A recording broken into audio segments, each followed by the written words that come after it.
इतक्या मोठ्या गायकांसोबत काम करणं, सुनिधी चव्हाणसोबत जेव्हा आम्ही पहिल्यांदा रेकॉर्डिंगला आम्ही सेशनमध्ये भेटलो, तर त्याच्या आधी आमचं बोलणं पण झालेलं की कसं लिरिक्स, काय कंपोजिशन, काय चाल ठेवायला पाहिजे, कसा लहेजा पाहिजे, स्केल काय हवी वगैरे वगैरे.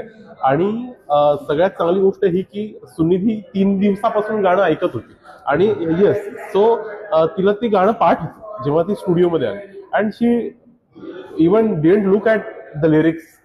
So she started in the studio and he knew all the songs. He knew all the songs. So ते एका नवीन संगीतकारासाठी इतकी चांगली गोष्ट आहे की तुमचं गाणं एक एवढा मोठा कलाकार, इतकी मोठी गायिका पाठ करून येते आणि ती स्टुडिओमध्ये इतक्या चांगल्या पद्धतीने 3 तास आम्ही रेकॉर्ड केलं गाणं, इतक्या चांगल्या पद्धतीनं गाते. आणि एक मला वाटतं की एक शिकवणीच होती माझ्यासाठी ती, की शिकवणी आणि एक वेगळा एक्सपिरियन्स नक्की म्हणू शकता. आणि दुसरं गाणं कैलाश खेर यांच्यासोबत जे मी केलं, ते तर देव आहेत. बाहुबलीमध्ये गायलेला माणूस आपल्या सिनेमासाठी माझ्या दिलेल्या चाल गातो.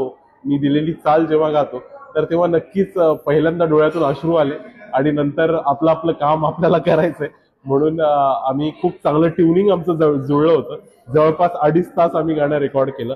आणि कैलाश खेर हा असा माणूस आहे की त्याच्या पुढे तुम्ही सगळ्यात वरच्या पट्टीतलं, सगळ्यात तार सप्तकातलं गाणं ठेवा, तो त्याच्यावरची स्केल तुम्हाला मागून घेतो. बरोबर.